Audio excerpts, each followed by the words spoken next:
the September 22 meeting of Emergency Management Committee open. And we've got apologies for lateness from Councillor Rodley. Any other apologies? So can I have a mover for the apologies, Robin, and seconded Terry? Thank you very much. We haven't got anyone in public forum, but we'll just acknowledge anyone that's online. Welcome in. And any items not on the agenda? No. I doubt if there's any conflicts of interest because we're not making decisions that involve anything like that. But if anyone has one, declare it as we get to that agenda point, please. So then we go on to the minutes. Confirmation of June 22 meeting. I'm happy to move. I'll second those. Thank you. Is there any comment around accuracy first? No? Well done. And then we will, is there any action points that anyone wants to discuss that isn't on other parts of the agenda? No items on there, Madam Chair, but we'll cover those off in the report. That's what I was thinking. Yeah. So we'll move that, and we will go on to the district manager's report. So we'll the first item, which is around the future of this committee, could we just hold that till the end of your report so Martin's here, yes, so that he can be involved in that discussion, because I've got some ideas about that, and I'd quite like all of the potential new councillors, you lot, to be involved in that conversation. Is that okay, no, Gary? it's a good idea. Okay, so I'll carry on with my report. So we've had a pretty busy quarter, Madam Chair. Once again, we've been involved with COVID as we have since 2020. We've had a share of weather events this last quarter, and we started to spend a lot of time now that the skies have opened up a little bit. We've got a bit more movement. We've getting our training going and getting it. So we're going to cover all those things off on our reports.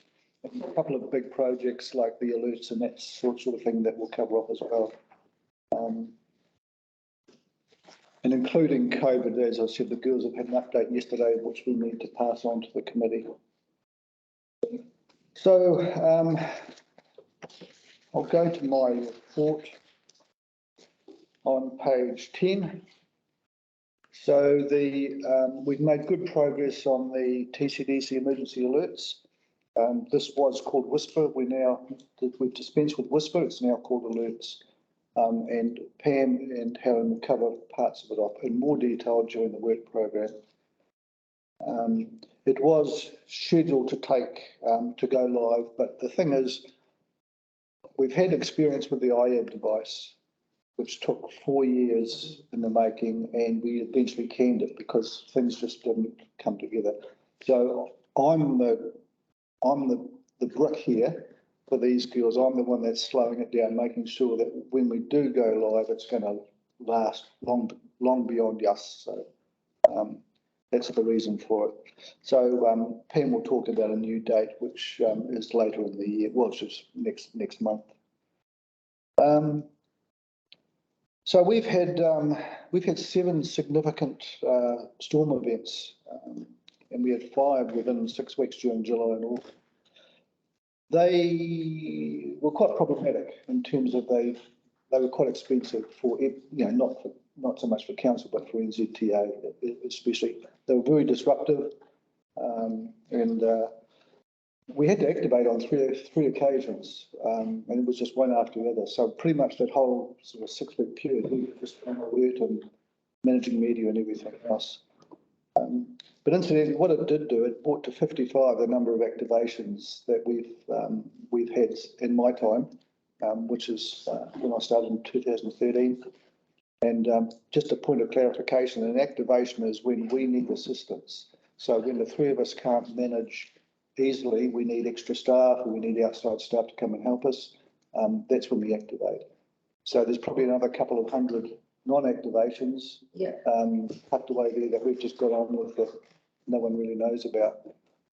How are they funded, Gary? Do you have a sort of a budget to grab that money to help that happen? We've got an emergency fund that we can go to. That 25 grand you put on? Yep, it just sits there.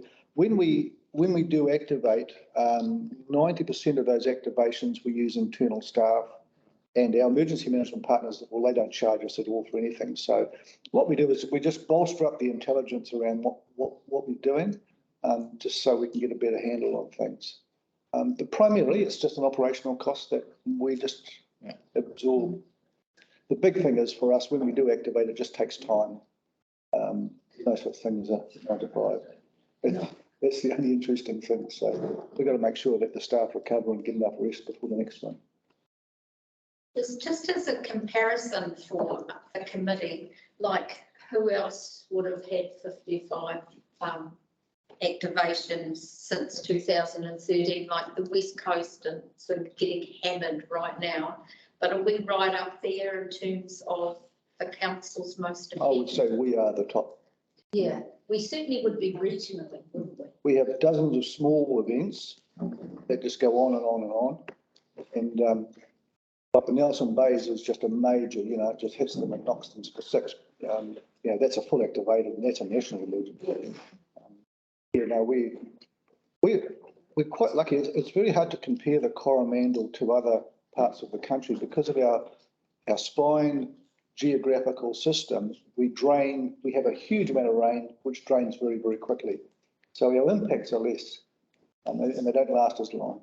So the likes of Nelson Bays, the Tasman district, they've got floodplains, and the whole place just floods. West Coast is the same.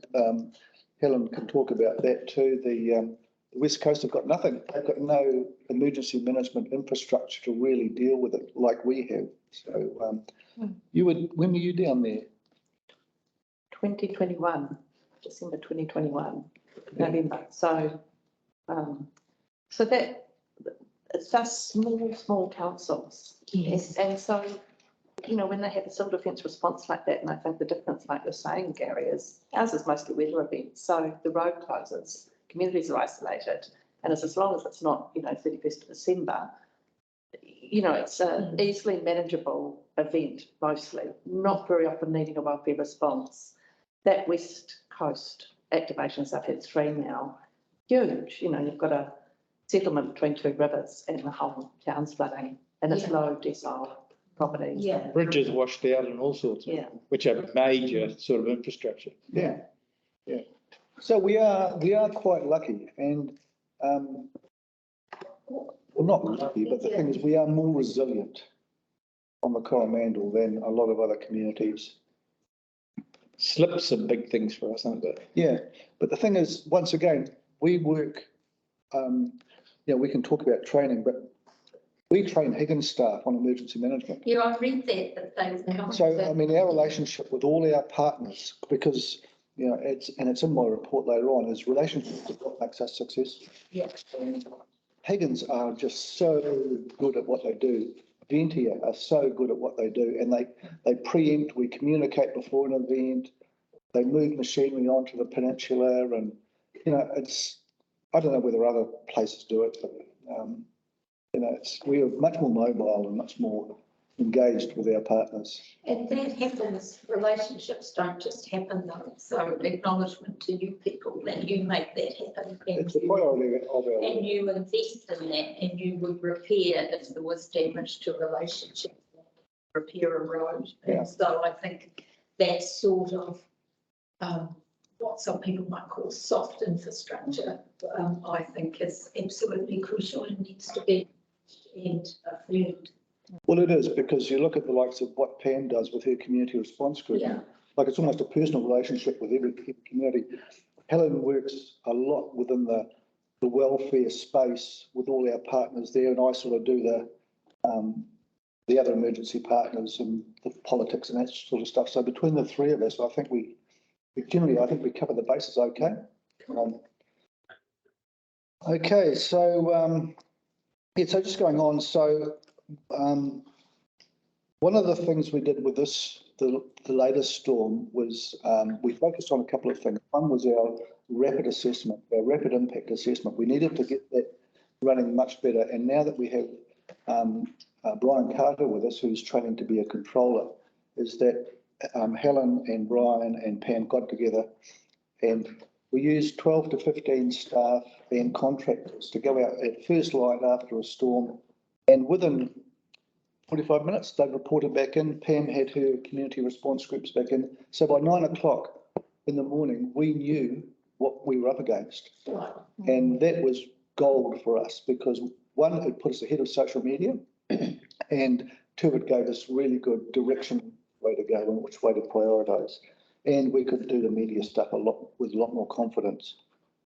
And the other thing was communications, and I've got a little PowerPoint that we're going to put on shortly to just demonstrate. So the last storm in particular, which started on a weekend, we managed to have a very early conversation with Waikato Regional Council, which allowed us to preempt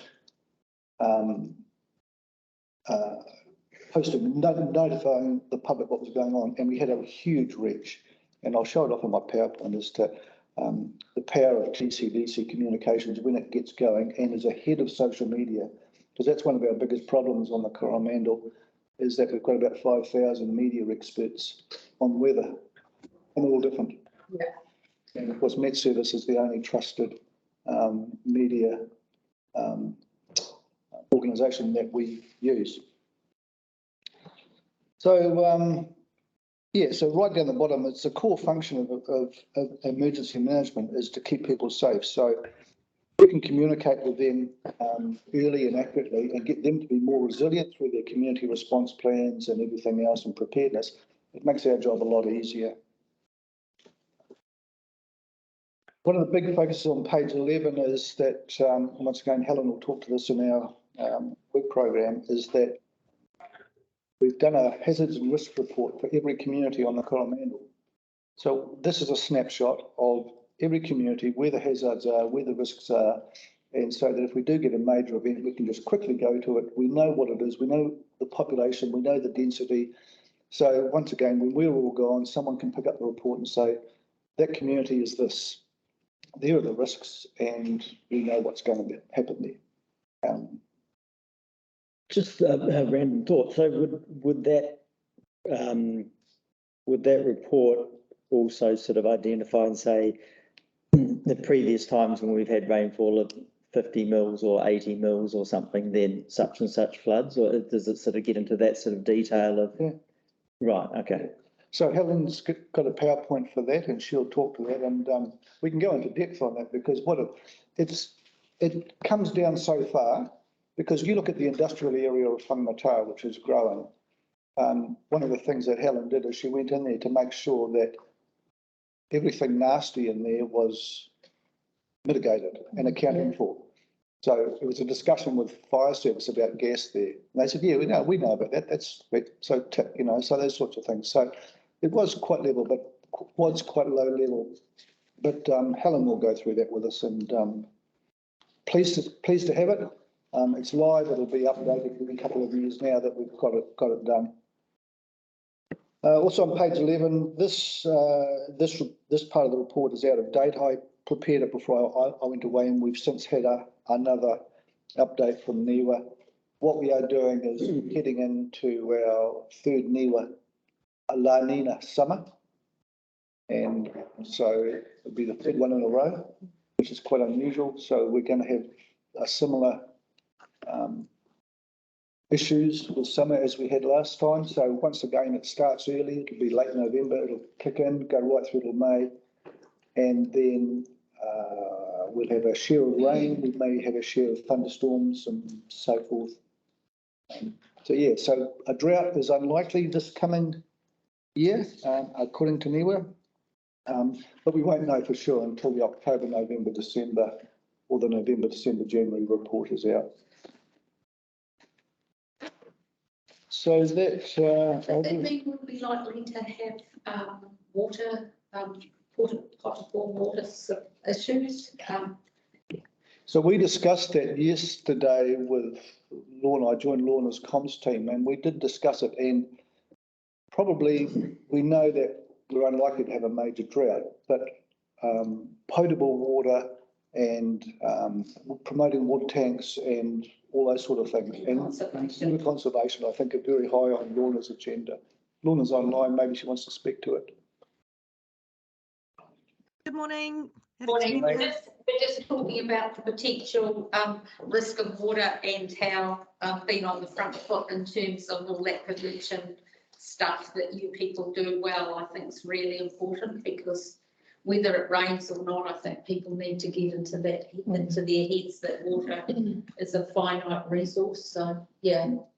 Yep, so we'll be launching a campaign ahead of Labour weekend. We did one not last year, the year before, because we were in very dry conditions. But again, talking with Gary is about people being more prepared around, getting tanks in, just the whole use of water around conservation and just changing that culture as well. So there's going to be a digital campaign along with radio and print just about water use ahead of summer.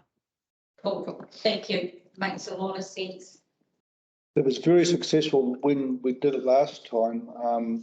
There's a company in Kopu that makes the tanks, and he got cleaned out. Yes. Yeah, because we made it easier. So our regulatory guys made it easy for people to put outside tanks, used for outside use on their properties, as long as they complied with this and this and this, and they made it quite simple. And it was successful. People picked up on it, and so they're just diverting the water from their roofs into those things, and Yes. away they go. So, Through Chair. Yes. So, can I just ask Lorna a question? Of course. So, Lorna, in the comms you're putting out, you see that regional council are offering a package where people can use a low interest rate loan to buy tanks and things like that. Is that part of what the comms is going to be, or is that part of what you're doing? Is a connection? We can absolutely share that message. If that's a regional council initiative, we can absolutely cross promote that. Yeah, I think it's great. can you just elaborate on that, Terry? That was Regional council are offering a cheap loan option for people to buy things like tanks or solar power or a heat pump or something like that. So they've got a deal going at the moment that people are hooking and buy those on a short-term loan. Yeah, just make sure we get the, my understanding of that is that it's not current for this financial year. There was some tax problems or something with, so let's just get Get on top of it. because I think there was some delay around implementation, but that's just in the back of my brain, not front. Yeah, I think there was some issues around that legislation the government put in to stop loan sharks. Unfortunately, the WRC thing as it was proposed ended up falling into that. Right. So we just need to check the detail. it. Yeah, that's all I'm saying. Madam Chair, while Lorna's online, we can probably cover the comms that we discussed yesterday in terms of, so our focus is the messaging for summer. We did a lot of digital because we disconnected the sirens last year. We're probably not going to do that, but Safer Coromandel's grown a lot of legs, so we're going to push that quite heavily, and we've probably got a little bit of budget for that. And we're going to work with Lorna's team to get the alerts messaging out from Labour weekend onwards as well. So I think, between the water and all that sort of thing, and we've booked a billboard, so there's that great big static billboard at Kopu. Yes. We've actually booked that. Good. We don't know what we can do with it. It's like taxing a cow. We got it. We don't know what we can do with it, but we'll do something with it. Yes. Probably the alerts. I think we'll do something with it. But we've got that booked for the entire peak period. Yeah. So we're working closely with comms, and we'll hook into their regular meetings to make sure that make sure there's sufficient funding to do a good job, and the messaging is really clear.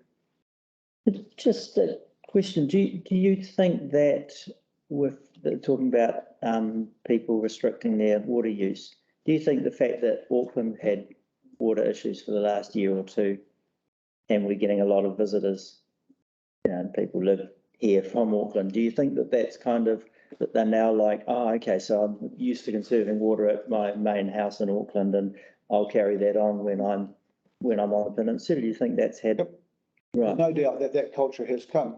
Yeah. But aside also with that is the culture that I pay $8,000 a year in rates. I come here 2 weeks a year. I don't give a stuff. I'm doing what I want, and I'm washing down my boat. I'm doing it. So you've got the Right. The two extremes. Basically people turning the. and then you've got the visitors who come and they spend $300 a night in a motel, and once again, they have a 10-minute shower because they pay for it. So. Yeah, so the culture is there. There's no doubt about that, and I think Lorna will attest that we've got some evidence to say that culture has been here for a few years, but it is mixed. Cool. Anything to add on the comms, Lorna? I Yes. think, Gary, just around collecting of data over summer.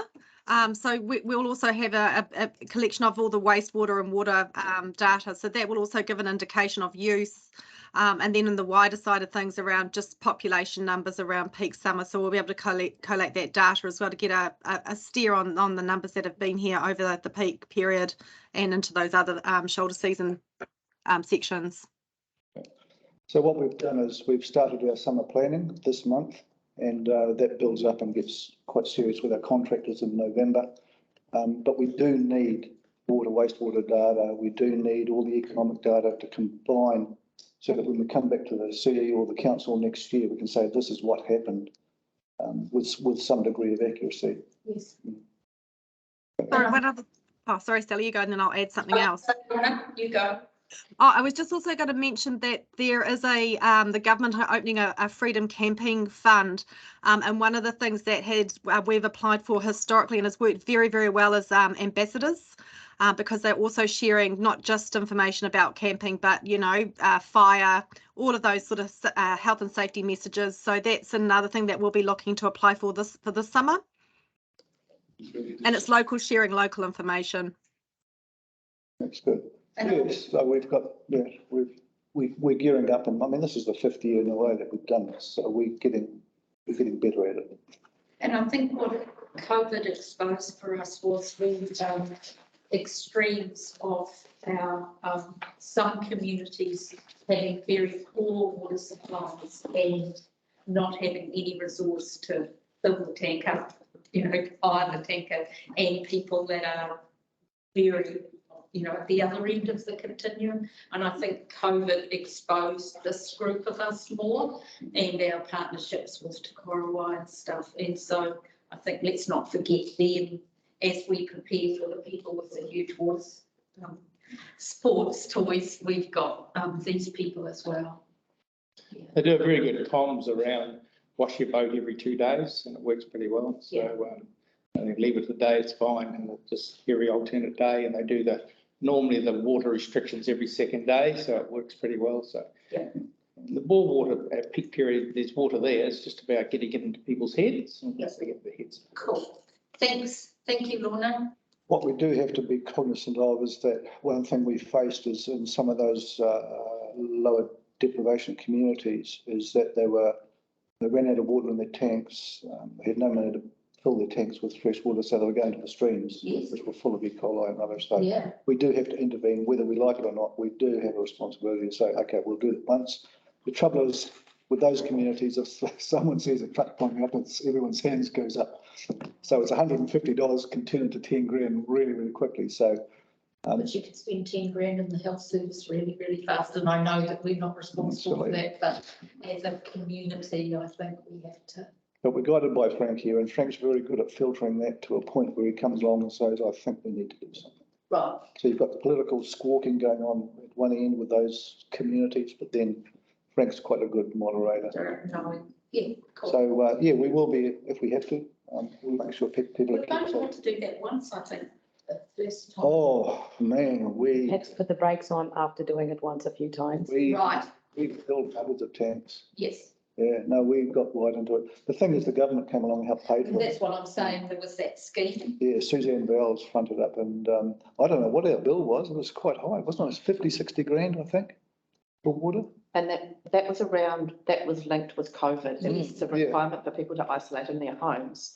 So they wanted to make sure that was going to be not going to become an issue. So it would be unlikely they would fund that again.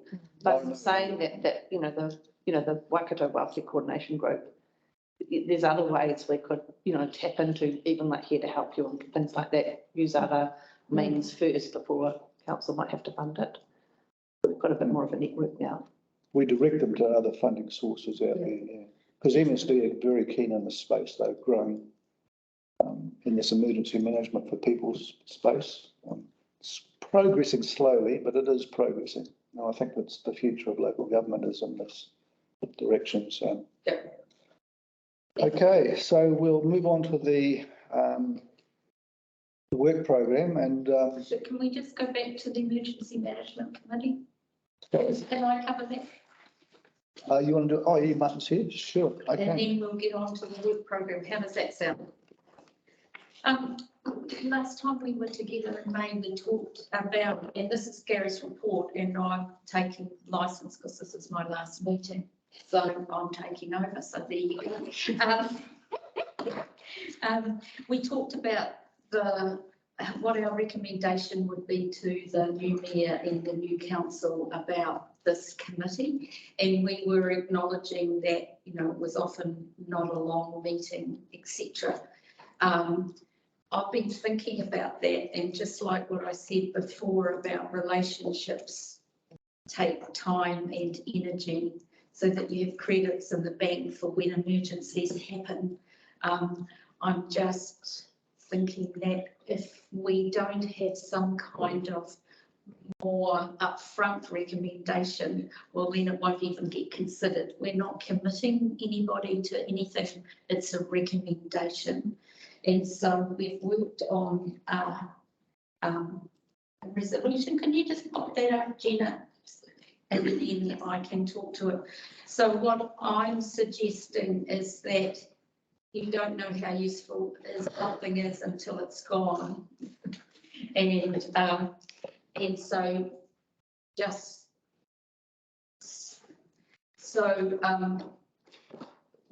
we've got some options. The first one is that we say we don't need it, that it gets combined either with a new committee, like if we have an infrastructure committee, because we haven't got a committee structure at the moment other than this one, or that we recommend to the incoming council that the Emergency Management Committee be re-established as a full committee, or so to me, that's where I'm sitting, and obviously I want to hear the views of you people and you're potentially members of that new council, and I'm not, but I'm feeling as if the work is crucial in terms of nationally there's huge changes. I have been representing this council regionally.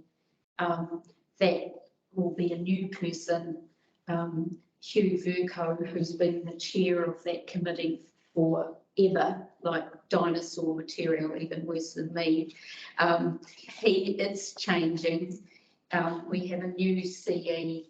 Potentially we're going to hear about COVID. So I just think that we're doing really, and we have responsibilities for business continuity of this committee. I see the audit and risk as being a very busy committee already. Done some amazing work around risk, I think, this last 3 years. So I'm wanting to move that we recommend to the incoming council that the Emergency Management Committee be re-established as a full committee. And as I say, it's only a recommendation, so we're not committing them to anything.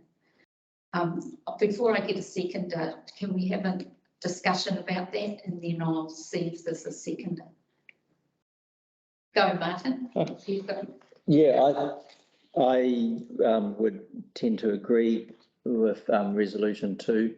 Well, so the bottom resolution 2. I would worry that if it became part of audit and risk, that we'd potentially have the eye glazing over deal, because the audit and risk committee can be, quite a bit of the day. Yes. And it would, concern me that it would be like, oh yeah, right, we've just got to get this bit done, right? Yep, 10 minutes, that's done, and that. Whereas we can have, we know we can have quite lengthy discussions, and Gary can drill down into details of things that I think if it was at audit and risk, we might get our independent chair saying, oh, okay, yeah, well, we don't need to get into that detail. But I think we do. I think we absolutely need to get into that detail. Okay. Just for mostly all the reasons that you stated earlier. What do you think, Terry? Yeah, I just agree with what Martin's saying too. I think the audit risk has got some real big issues to deal with. And this won't get the focus. So I think this is the meeting here. This is the forum that we need to be able to drill around and ask the questions. And then when it goes to audit and risk, it's in a nice, distinct package. It's just really saying, this is what we want you to do. And they look at it and they decide yes or no. So I think this is the forum I've always wanted those, like the infrastructure meeting, the regulatory meeting. They were always great places to discuss and get the right feelings going on, and then that should feed up into that. Into the full council Yeah. meeting, yeah. So I support. Robin? Absolutely. What you said, basically, Sally. God, I wish I'd left earlier. No, and I think this. So what I'm hearing is at a governance level, and I think Gary and I are on the same wavelength in terms of, it's your report. So do you want to say anything else about? Well, just to add to that is that this little department has probably got one of the highest reputational risk elements to it, because we're so much public facing and we are so reactive to what's going on. So once again, being accountable to a formal governance group suits us. It's where we are comfortable, and it allows us, everything you covered off is that, we've got a new CE, we've got a new council, we've got a new emergency management bill, which is giving us wider powers, wider responsibilities. COVID's not going away, and climate is giving us all sorts of grief. So, I agree. I would like to see it stay if possible. I'd be happy to second you on that. Okay, so I'm going to move that we receive the district manager's report. Then we recommend to the incoming council that the emergency management committee be re-established as a full committee of council. And I'm moving. Sinclair is seconding. All those in favour? Aye. Thank you. Can I just make one comment? Is it council or mayor we recommend to? Council. Okay, thank you. Right, so let's go on. I keep wanting to say things that aren't on the agenda.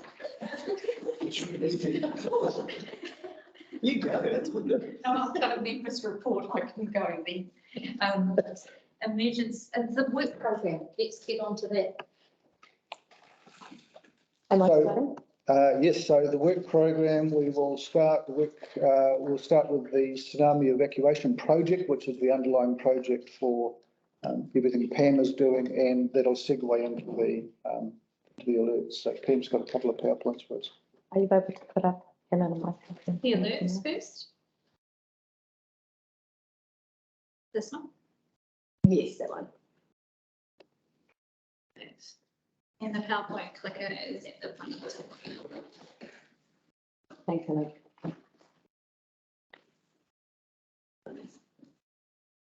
Perfect. So we've been talking about TCDC emergency alerts for a while now, and as Gary mentioned before, we've been taking it slow because it is a life-saving alerting tool. We wanted to make sure that it ticks all the boxes. It needs to be really well understood, the process of what it delivers, the registration or subscription process, and then the testing of, in an event, are we actually going to be able to reach the people we need to reach? So that has led us to a controlled trial, which we're busy with right now. We tested in one community with our Te Puru community response group. So we had Lois, who is quite technical, and two other elderly ladies who that wouldn't be offended if I said that they're not technologically advanced. So that was a really good test group. We got to sit down with them. We showed them the collateral that we had for marketing to the public. Really good advice and feedback from them, which we've now gone and changed a bit of our marketing and approach. And we got them to follow the process online on how to subscribe. Found a few tweaks that we could do there, and then we did a test as well. Even in the testing phase, again, there was a few tweaks that we could do, which was really good. We've had all that checked over, and now I'm moving to the next group, which is my Whangamata Community Response Group. That's Friday the 16th. I'm meeting with them, but I've only chosen a few of the group to stay after behind to do the testing, because if there's too many people and too many opinions in the room, it gets really difficult. Oh, yeah. After that, I plan to do another last test with Hahe Community Response Group, and hoping for an October Labour weekend live, which suits us really well, because that's when we have all the batch owners coming back, people are interacting with our Facebook, sitting down, reading the local paper, listening to local radio, which is all tools we're going to use to promote this alerting tool. Could you just explain to me, when you do a test, do you actually fire this thing off and see if it actually hits, Yes, triggers them, landlines and mobiles, yes. computers? So that you can receive an alert like all other alerts on your mobile or email. Yeah. But the one that is different is the voice call to your landline. Right.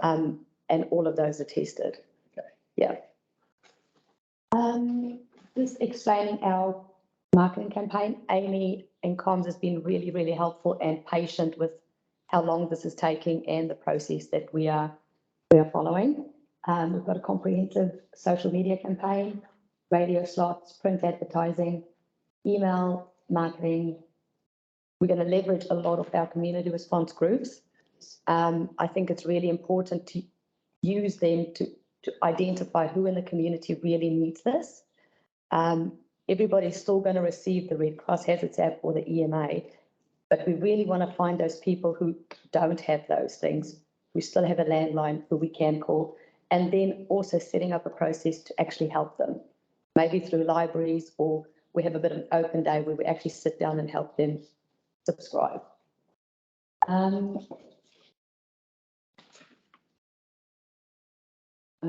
I push the red button? Yeah, right.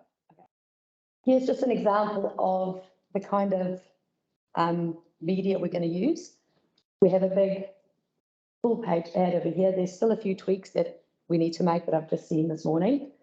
And as you, on the left-hand side is the rolling banner sort of ads we'll have on our website that would rotate. I don't know if you can read that.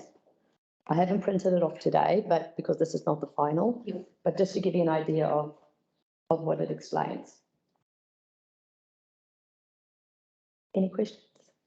I like the bottom one, where, because that's the key for us is, people's perception and reality of our black spots, so. Yes, and the middle one as well, I think, because all alerts now come through mobile phones. And if you don't have a mobile phone, you need to know that there is still an option for you Yes, to. yeah, cool. So a couple of things to remember here. So the engine that we're using here is the one that the emergency mobile alert, the national one, uses as well. So it's the same back end. It's used throughout the Waikato district. So the councils that are picking it up, are most of them doing it now? That's waiting for us It's to probably get everything. Yeah, once again, we have front and centre. Yeah. It's all about us. The other thing to remember is that we've also geofenced this east and west. So if we have to alert the Thames coast of a major event, we don't have to annoy Terry and Whangamata. Right, cool. Yeah, and the girls can post a message in themselves. We don't have to have it done through the group office or from somewhere else. We actually manage it a little bit better. We also, for instance, if we have no access to be able to do any alerting, our Waikato friends can set off the alert for us. Right. There was one other important point I wanted to know. So at the stages at the moment, you're doing some testing. Yes, When do you think you'll go live?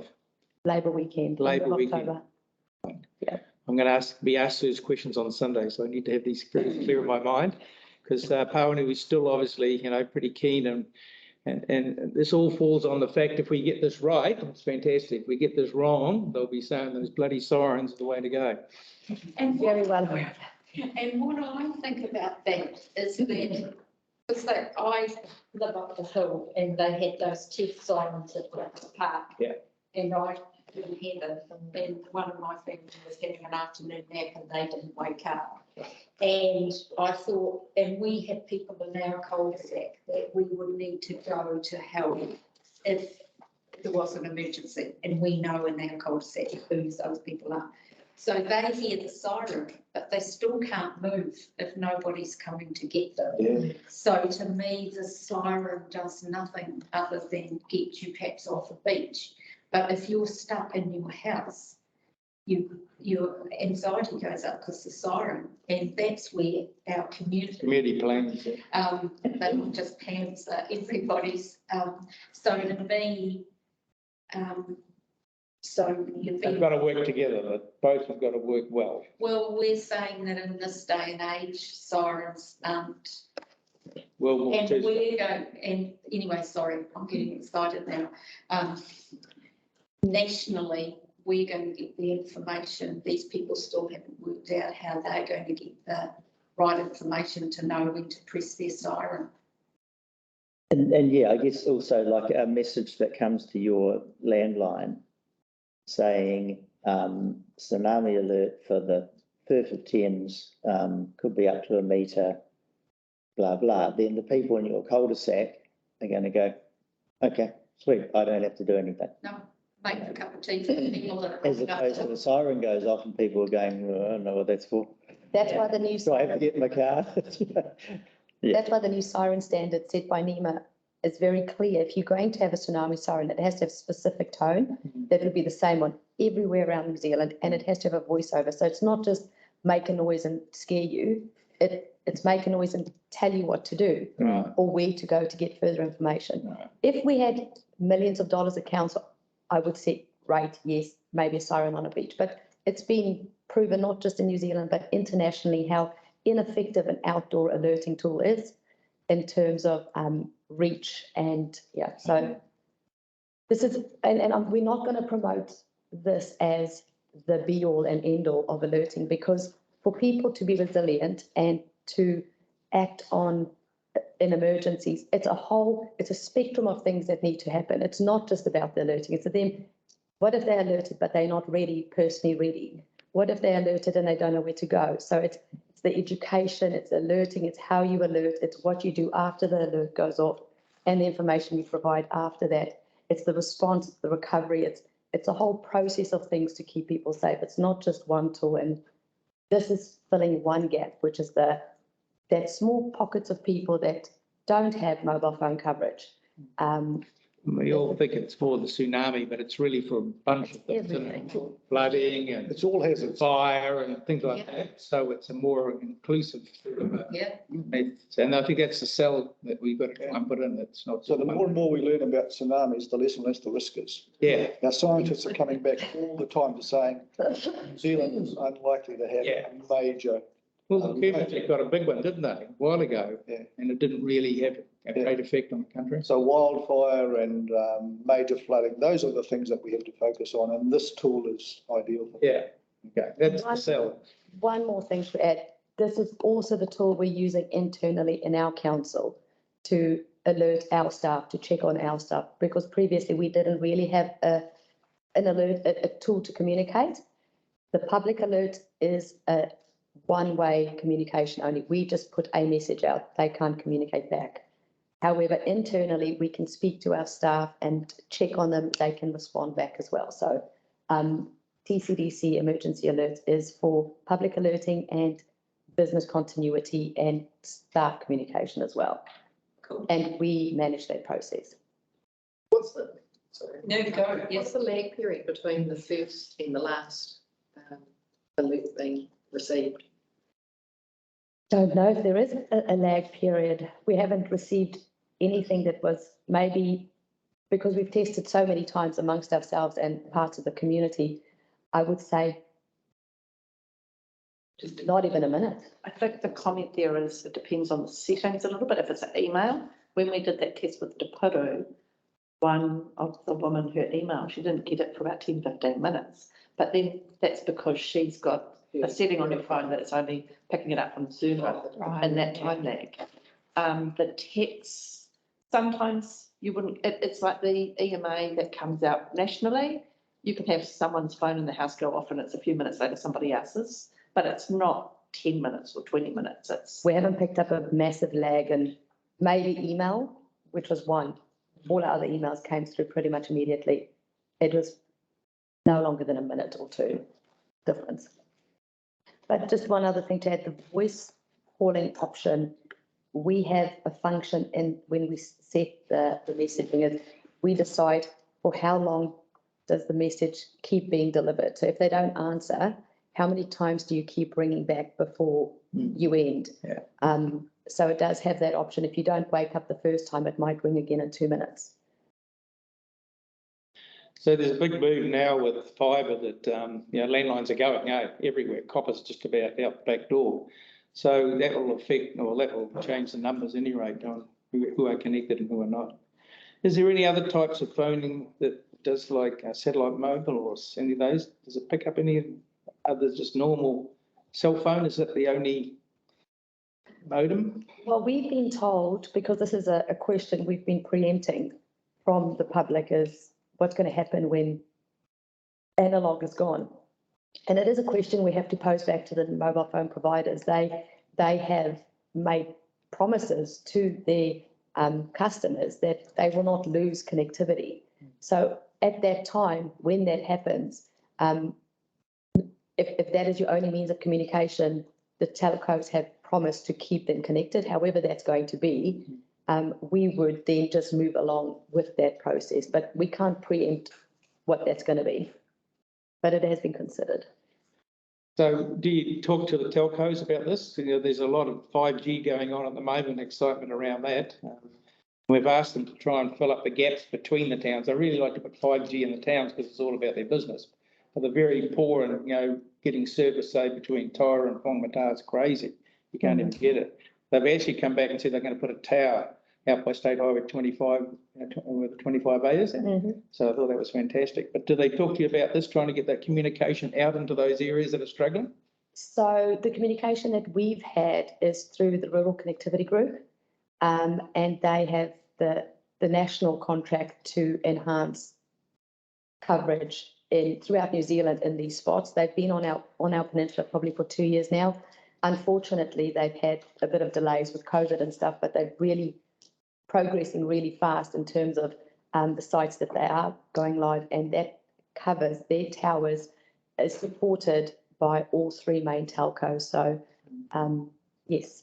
Are you aware of the Rural Connectivity Trust and what it does? Well, I've heard about it. I don't know actually where they're focusing the business. So the government, what they did is they got the three telcos They together. put them on the same pole. And you all work together, and this is the trust, and they all put money in. And this trust is doing a good job, and they're on the Coromandel, which is really cool. Yes. So they're opening up little hotspots all over the place. Martin? Yeah, just one very quick thought. So all these emergencies and the things that are pictured there, sort of like, your natural disaster type stuff. Is there the potential, and, touch wood, it doesn't happen, for any sort of police emergency type alerts to be given if, someone's running amok somewhere? Is that something that? Absolutely, because of our really close relationships that we have with police and fire and AMBOs, everybody.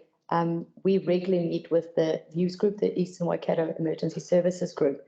They are well aware that we have the system. We even have them loaded into the system so that we can, if an event happens, we can easily communicate with them, and vice versa. They can come to us as well. Okay. They also have access or the ability to send notifications through the EMA, the National Emergency. So they can do that. They can do that as well. Cool. Yeah. Okay, thank you.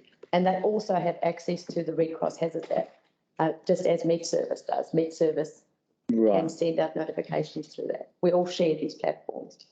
It's good. Do you just want to cover off the signage while you? Yes, I think it's my next one. If I can get this. Okay. Just a quick update on what we're going to put in our Coromandel magazine. we are promoting our emergency management unit webpage, which I know we're also going to move over to a new website soon, but we still want to, we've got a lot of useful information on our website, and it's really important in my role. Education is key and relationship building. So the more I can teach people, the less angst there is, and my job gets easier. A very big project that's now in its second phase, which is the tsunami education signage project. We have finished installing 104 tsunami information boards around the district. These boards are really targeted at people visiting who are not aware of the risk they walking into when they go onto the beach. It's quite obvious because we have tsunami inundation maps on all of these boards, which show you are here, this is your risk, and that's where you need to go to be safe. What are the natural warning signs, etc. So that's done. The tsunami evacuation route project has started. We have installed tsunami evacuation route signs and safe zone signs in Whangamatau already had some, Tairua, Pauanui, Cooks Beach, Hahei, and Hot Water Beach. That is done. We've identified and are just about to start installing for Ferry Landing, Blacksmore Bay, Whitianga, Wharikaho, with the next phase being from Otama, Opedo, Kuratunu, and Kennedy Bay. Then we've pretty much done the East Coast. By the 15th of December, I hope to have finished all of the East Coast, and in the new year, we'll do the Thames Coast. So yes, also just so you are aware, we have made the decision we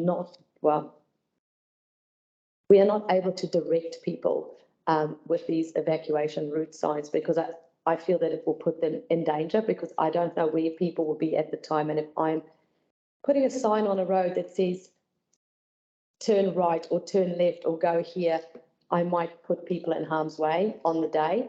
So we are only installing the route signs once you are on the actual tsunami evacuation route, with a safe zone at the 20-metre contour. Further in the magazine, we have, again, our information on being prepared and staying informed, because I honestly believe you can't educate enough on this, and more people are reminded, the better. We are also introducing the Here to Help You service, and I'm not sure if any of you have heard about them.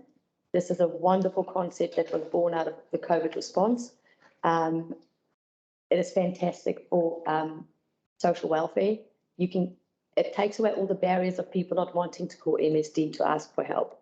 It is a very, very easy, non-judgmental, and effective way to receive assistance for anything. And I see going forward for New Zealand, this is going to be how we're going to provide welfare.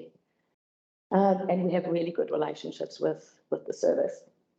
And then I'm just giving a quick little update on the Rural Connectivity Group and where they're at with their project on the Coromandel, and what else, a bit of the really cool new messaging that NEMA made up that Get the Flood Out. We're just going to remind people of those important messages. Cool.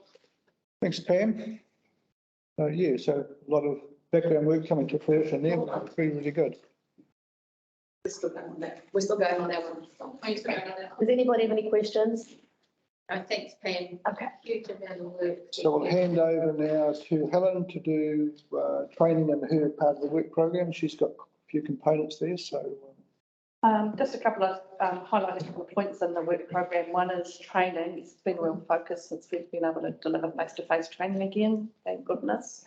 So we deliver the Waikato-wide integrated training framework program. So it starts with the half-day foundation, which is an induction for all staff. Now we've dropped down with COVID down to about 70% of staff at the moment. By the time we finish the next two courses, September and October, we'll be back up to 90% of our staff will have completed the half-day foundation, which is an introduction to the requirement, council's legal requirements to provide civil defence, why it's important in terms of our hazards in our region, and an introduction to coordinated incident management system, or SIMS.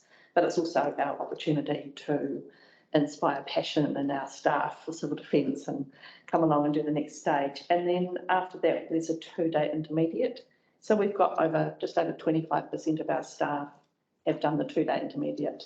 And that includes all of customer services because they're really the front-facing, customer-facing part of the civil defence program. And the other one is function training. So after that, to work in the coordination centre, there's a number of different functions that we're putting staff through.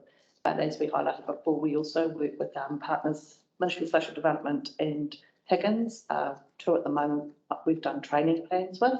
So we've done targeted, foundation courses specifically for Higgins in the past. So, and now that at stage, the new staff just come to our foundation courses. So that's really good. MSD, we've worked with them really well about trying to help them through a lot of their staff here do the foundation and then some are doing the intermediate. So the training's going really well. We have an annual exercise, which this year has become the KPI in the annual plan each year, annual plan reporting. We originally were going to run a full exercise setting up the council chambers here as an emergency operating centre in March, and that got cancelled because of COVID. So we moved it to our online exercise, which was 4 hour-and-a-half sessions, just to prove that we could run a concurrent event fully online.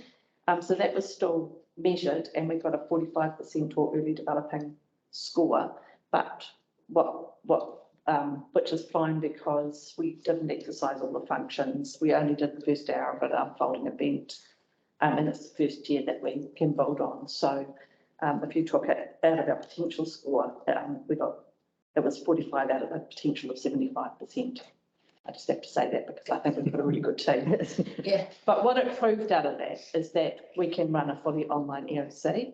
Yeah. And in July with the rain events, we were running what we call our hybrid model. So we had Gary and a couple of the function managers in the emergency operating centre, but then we also had staff working remotely.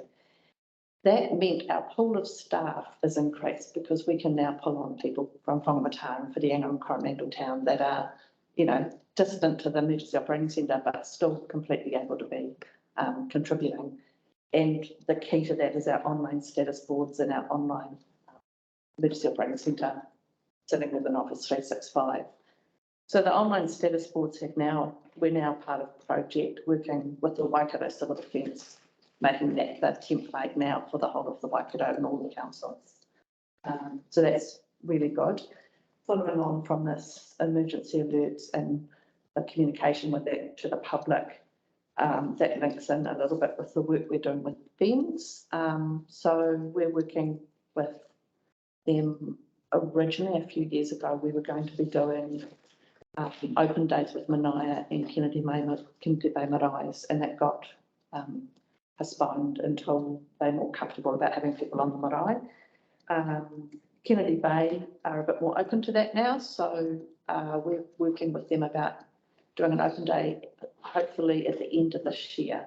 And the focus for fire is on wildfire risk and smoke alarms in houses, and our focus will be on emergency preparedness, but particularly signing up people in Kennedy Bay where we know there's poor mobile reception to receive those landline calls for emergency alerts. We've also got a Potiri open day in October, so we'll go along to that, and then discussions for early next year are Manaia, hopefully revisiting them. Pandemic. We track the pandemic figures reported for TCDC, and this week we're down to single figures. In fact, one day we had 1 for the whole of TCDC. Now, we know that is underreported, I can tell that. I can tell you that now. They think at least there's only about 40% of positive cases reported, possibly even lower. So we know it's well underreported, but it is an indication of the trends when it comes to pandemic. Yeah. We had a report, on a meeting I was at on Tuesday, the Waikato Welfare Coordination Group, Ministry of Health and Te Whatua Pōra, Waikato DHB, reported in on predictions and upcoming trends. And they're saying that they now expect another peak to hit January, February. So that's definitely going to be part of our summer planning. So there's, at this stage, we've gone, this is the predicted, we've been through the predicted second wave, and there's a little bit of a lull, but they're expecting that third wave again at end of summer or beginning of summer, where everybody's out mixing again, and not, that definitely needs to be part of our plan. What about the booster take up? What's that? Has any response about that? The booster. The fourth booster? Yeah. I don't have any statistics on that. I can look into it. People are sort of umming and ahhing about it. There's a lot of, shall I have it or shall I have it? So. Just don't have it. Yeah. I said. I think there's good evidence that it's not the silver bullet, but it does help. Yeah, it seems that some do get sort of heavy attack than others, but there's a lot of lethargic sort of feelings after it. People get really tired and Yeah. it's that sort of effect. So, see what happens. The real focus at the moment is on under 2 vaccinations. Yes. Because that really dropped off. And so what they're asking is, we were talking about, for instance, at a Potery open day or the Kennedy Bay open day, we talked to Korowai and say, come along, do you want to have a pop-up vaccination stand at those sort of open events? So as much as possible collaborating to, address those sort of gaps. Really important. Any questions on the training or the pandemic exercise? Otherwise, I'll go on to the community risk and hazard report. This is an internal document. It's going to be shared with our emergency operating centre staff, and FEMS are very keen on it, but also for other departments of council. We've worked with the shoreline management plan team and economic development. It could be a useful, or they've already identified it's a useful document. What I've shown you at that bottom, which is just an indication of, it's a district, brief district hazard and risk profile based on a scenario work being undertaken by the Waikato group plan and the Waikato group plan review. And this is the way that nationally they're looking at hazard and risks and group plans now, is that let's look at the worst case scenarios for all different types of hazard and risk, and look at the consequences of that on the social, built, economic and natural environment. So we've been doing workshops regionally on that, and most of the scenarios Thames Coromandel doesn't fare very well on, and so this is the same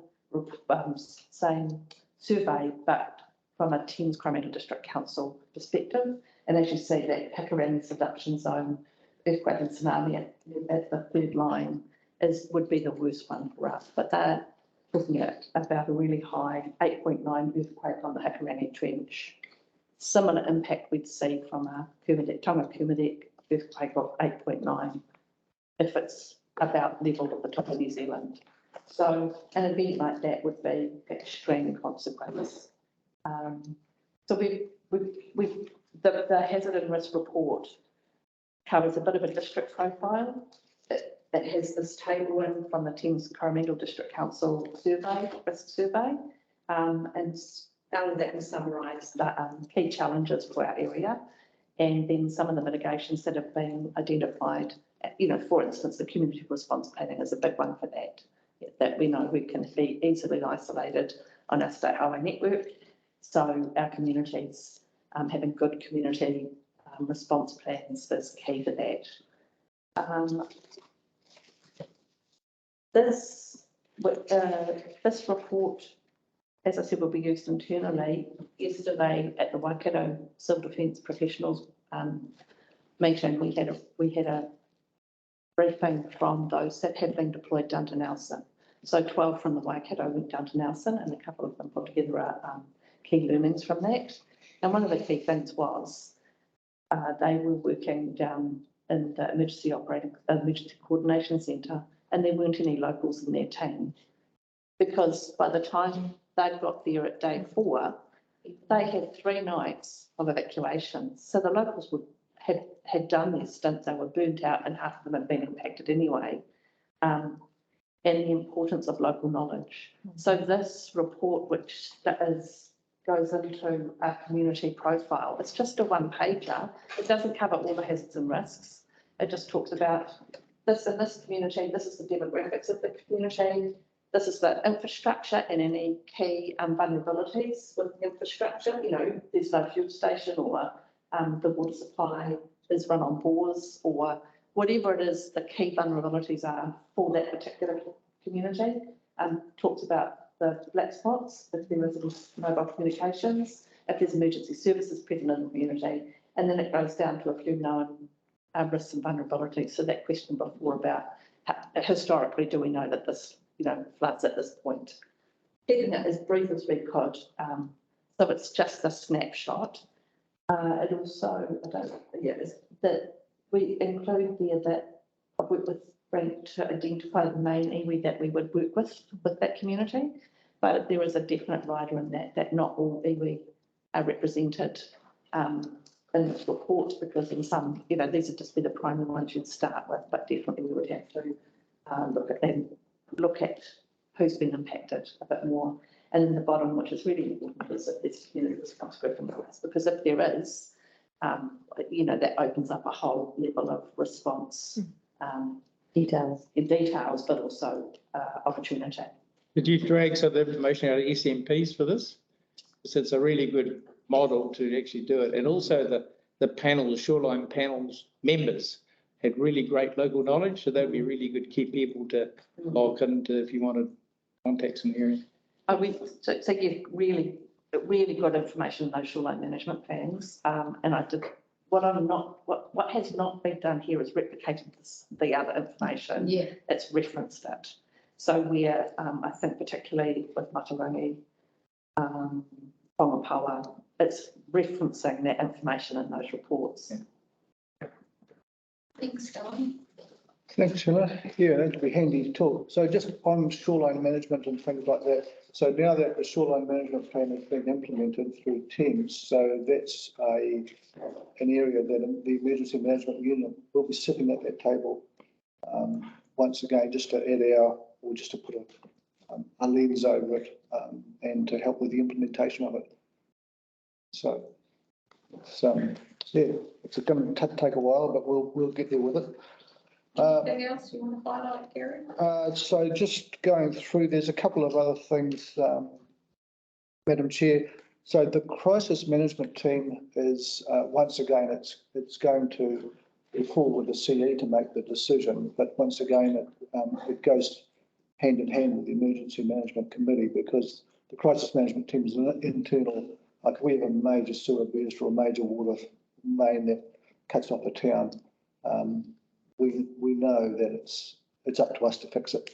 And once again, it's just a wraparound services. We let the engineers go and fix it. And with Lorna's comms team and everybody else, we go and do everything else, which includes knocking on the doors of cafes saying, you might need to turn your water off. So we do it instead of guys in overalls and dirty high-vis going and doing the water. So it's just all those sort of things. So the crisis management team will come across to Aileen to decide, I guess, the next triennium as to whether that continues, but it'll be part of our summer planning. Right. Cool. Plans and policies, just highlight there, I think on page 16, I've got my cheap glasses on. Two from the bottom, business continuity, all those plans and policies we've got in place here, they're constantly being updated, and none so more as the recovery plan, which is the new focus for NEMA, is to make sure each council has much better resourced and placed in the recovery space. And we're working on that. We've been assessed, and I think I've got a meeting next week in Hamilton, the week after, to hear what the outcome of that assessment is, and what we need to do to prepare ourselves. EV engagement, that's been covered off, and I think probably so just another couple of little things to add to the work program is that we have once again, we've got a seat around what we call the better communications between departments. So this is a thing, I'm not sure how it came about, maybe Bruce instigated it or something, but the key operational departments get together every couple of weeks for a short period just to share what they are doing. And we've now got a seat in that.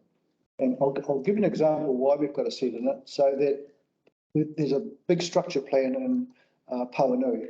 It's the Tangatori Lane subdivision. And it's been around for many, many years, the structure plan. It's about to turn into a consent to start building those houses. So you've got maybe 150, 200 houses going up in this subdivision, but you've also got Hikawai Settlement Road, which now floods 5 times a year.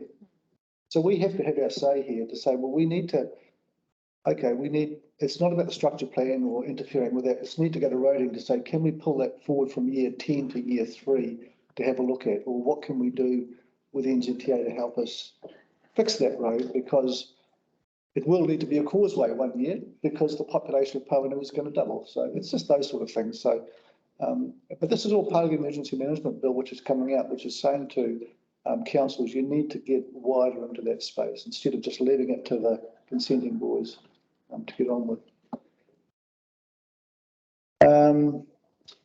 So there's just one thing, I've got a short PowerPoint just to talk about, is to one of the projects. Has it worked, Helen?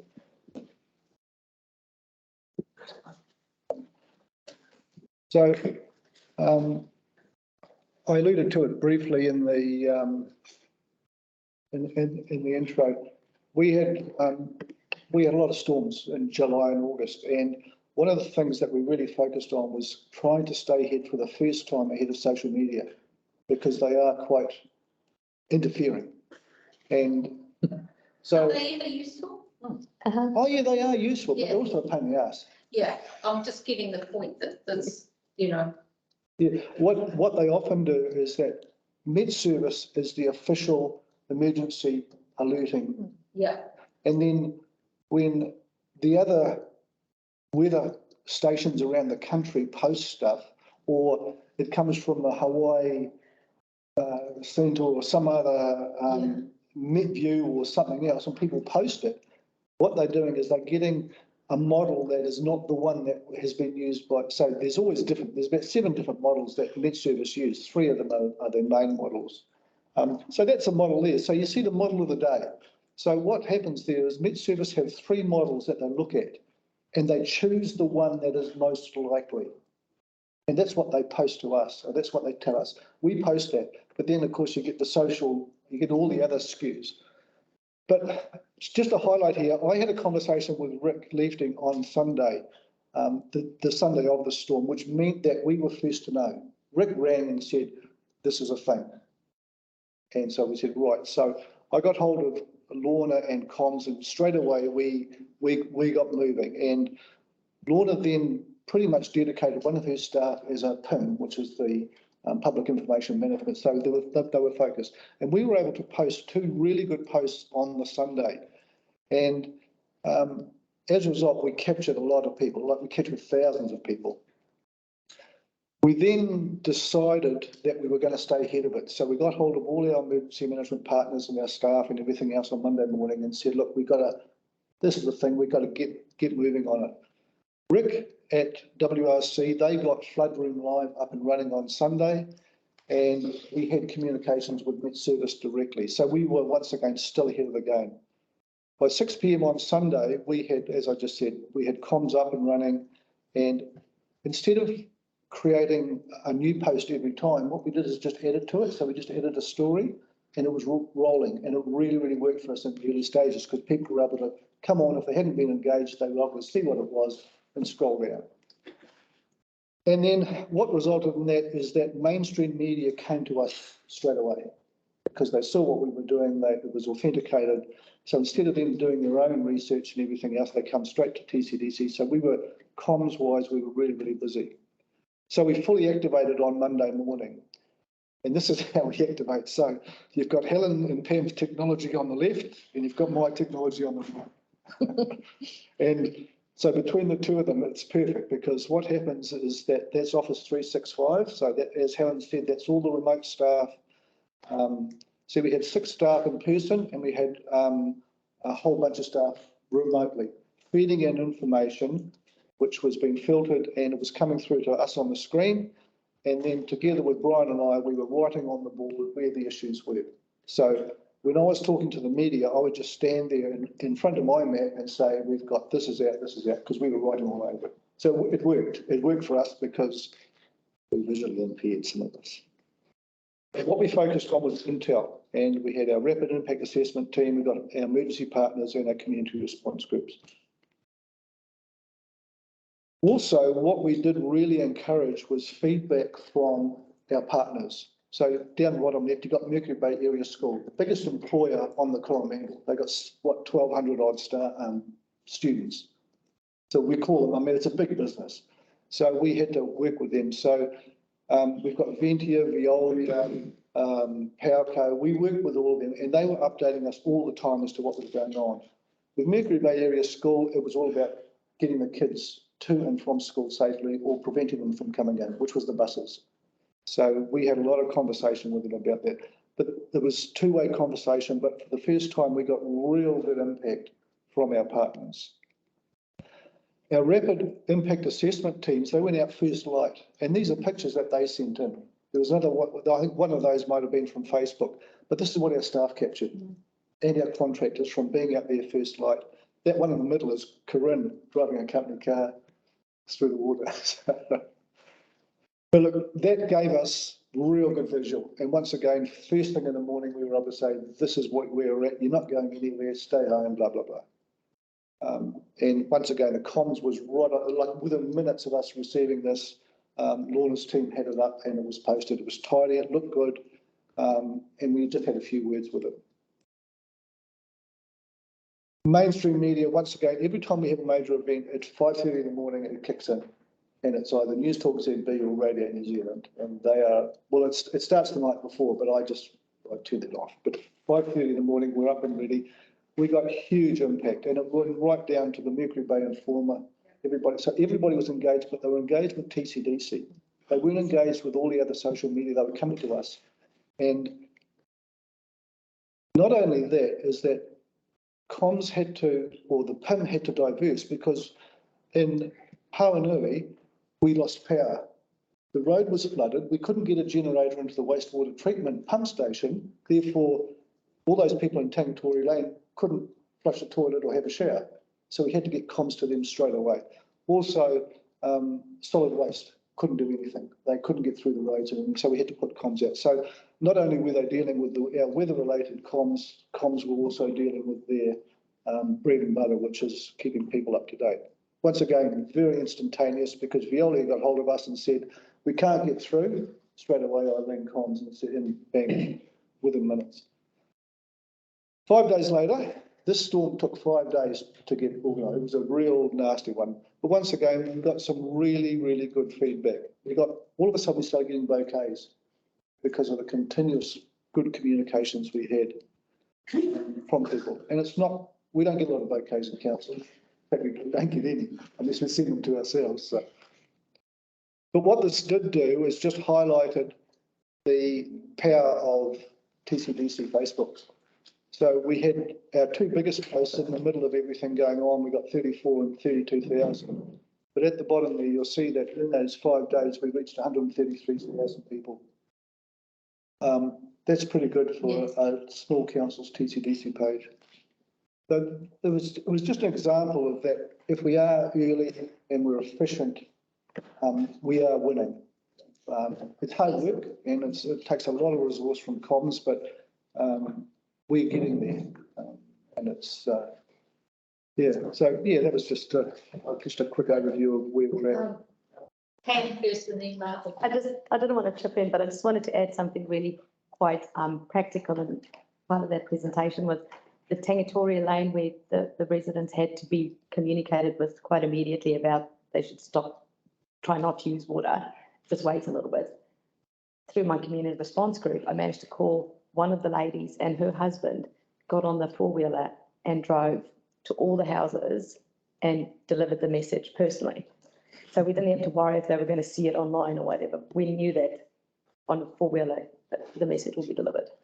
Excellent. High tech. High tech, yeah. Martha. Yeah, and I think if people find that information there and it's accurate and it's authoritative and it's authorised and all the rest of it, then hopefully they'll be like, oh, okay, cool, I know all about that. I don't have to go searching anywhere else to find the bullshit, sorry, the Other, blah, blah, blah, I'm guessing that this is happening, so yeah, they're finding that and then, yeah, they're then communicating, and with quite a few shares and likes at the bottom of that. 250 odd shares, I don't know where that goes, but I mean, what's a share worth? 34,000. Hmm? I think that's really 34,000. Oh, okay, yeah. So there's, there. That's So, fantastic. we have the engine. But the thing is, that is what community resilience is all about. That's what, if we can do that well, it makes our job a hell of a lot easier because people are informed and they can look after themselves instead of relying on us to come and save them. exactly. Thank you very much. Madam Chair, I think that's probably Any other questions? everything's pretty green at the stage. We're early in the year, but I move my report and work program be. Second that. Yep. All those in favour, aye. Assume that is a yes. Sound like a no. What have I missed here? Members' reports, anyone wants to say? I just want to say a couple of quick things. And it's been good today. I was interested about the whisper and the change to the new TCDZ emergency alerting system. So that's given me some understanding of the confidence of that, and really keen to see those community response groups in action and really focused and engaged. I think they're really key to what's going on there. And yeah, comfortable that it's a emergency system that's working well, Gary, so well done to that, and functioning, some training going on, so that's great. And really just a farewell to Sally, and thank you very much for your contribution to the meeting. Well done. Pleasure. Robin? I'm always reassured after I've been at one of these meetings because I feel like you've got it under control. It's fine. And that makes me sleep better at night. And you've just really, Sally, you've been an excellent chair. And I think that you've set the standard very high as this committee will continue next term, fingers crossed, that the next person does as good a job as you. Thank you. Yes, just reiterating what the others have said, and just in response to what Helen said about how there was only like one person reported with COVID. I know both of those one people. Just in a small group, we've had two, so clearly there's a lot of underreporting. But yeah, it's just really encouraging the signs and things that are going up. The coordinate. It just seems that we're quite well coordinated with what we're getting out to people, and yeah, that seems to me a good way that we can be really seem to be active and front footing. And just the only other thing was just about that NAMI, so the siren test that happened out at Rhodes Park. Yeah, I get the feeling that unless you were outside, it was inaudible. And we were up on the hill and I could only hear it outside. And when you went down onto the flat, the houses and everything just absorbed it. So, I mean, that's just my comment on that. So thank you, everybody. Oh dear, I'm a bit of a crier.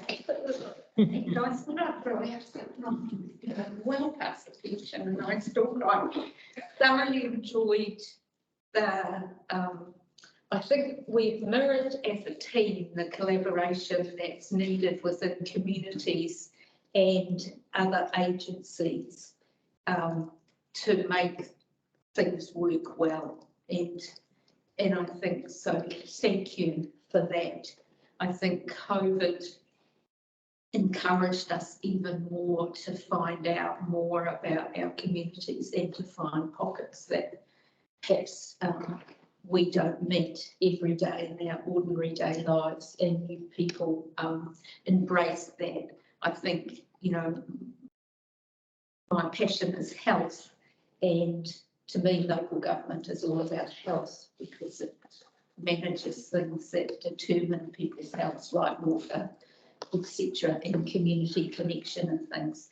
And so you guys rock was that in my new role, I'll be coordinating the Hauraki Family Violence Intervention Network, and I'm already working with Helen at Safer Communities, and I walk into a community meeting with that hat on in Whangataa, and there's Pam. And so you people are linked at the very core of the community, which is what I'll be going back to, which is exciting. So lots of changes nationally, lots of changes regionally. No matter how much we don't want it to happen, I think the world's showing us that events are going to get nastier, more frequent, and we absolutely have to minimise the risk and mitigate the risk, but you know, emergencies and recovery from them will be part of our culture, I think, for the next, you know, my lifetime at least. So go well, break a leg, you people that have stood again, and when you get back on, remember the importance of this work. And sometimes when things are going well, I just heard of a case that, of Raki Tamariki, and I don't know if I should be saying this, but something about working with young people was going really, really well, and they were so successful, they took the resources away and then put it somewhere else, and now suddenly we're having a whole lot of problems again. And so that's, I think, at your peril. Do you think emergency management's going really well? We'll back off a little bit, because she is coming. Nature's telling us a story, and she's not going to give up either virus-wise or weather-wise until we've listened as a human race. There finishes the sermon. We're closing the meeting. Thank you very much. I have to move to the members' removals in your second, and then oh Jesus, even religious. Thank you so much. Your own way you are, Sarah. This is our thank you from our staff to say thank you for those hearing calls and texts that you used to send us. Are you okay? I hope you're okay. So small token from us to say thank you and keep it watered and let it die. Not too much water. So last week. Thank you very much. Yeah. Thanks, committee.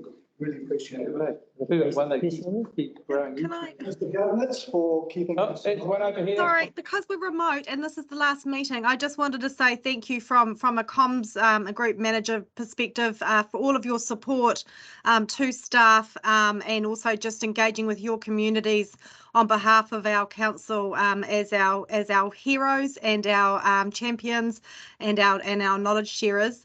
One thing also I did want to ask if anyone in the room could get a photo of you all together so that we could just post that at some stage to say that this is the last meeting. That would be really awesome. Maybe Pam or Heather. Okay. Done. Hold up. Yes. Hold up. Thanks, Donna. And I'd just like to say, I've been studying, because group dynamics, I'm quite into it. And where you sit in a meeting makes a huge difference to how the chair sees you. So next time around, don't necessarily get fixed into the same spot.